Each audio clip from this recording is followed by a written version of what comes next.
நல்ல வேலை கிடைக்க முருகப்பெருமானின் எளிய பரிகாரம். செவ்வாய்க்கிழமை செவ்வாய் ஹோரையில் முருகர் பாதங்களில் விழுந்து வழங்கினால் நல்ல வேலை கிடைக்கும். செவ்வாய்க்கிழமை செவ்வாய் ஹோரை காலை 6 மணியிலிருந்து 7 மணி, மதியம் 1 மணியிலிருந்து 2 மணி 0, இரவு 8 மணிக்கு முதல் 9 மணி. இந்த 3 நேரங்களில் உங்களுக்கு எது சௌகரியமோ அந்த நேரத்தை தேர்ந்தெடுத்துக் கொள்ளுங்கள். வீட்டிலேயே முருகர் படத்திற்கு முன்பாக ஒரு பித்தளை தாம்பூல தட்டை வைத்து அதில் 2 கைப்பிடி துவரம் பருப்பை போட்டு அதன் மேலே 2 மண் அகல் விளக்குகளை வைத்து நெய் ஊற்றி சிவப்பு நிறத்தில் திரி போட்டு விளக்கு ஏற்றி முருகா எனக்கு நல்ல வேலை கொடு என்று வழிபாடு செய்யுங்கள்.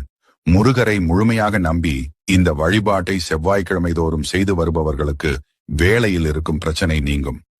வேலையே இல்லாதவர்களுக்கு நல்ல வேலை கிடைக்கும். உயர்ந்த சம்பளம் உயர்ந்த பதவி தேவை என்பவர்களுக்கும் அவையெல்லாம் கிடைக்க முருகப்பெருமான் அருள் பாவிப்பார்.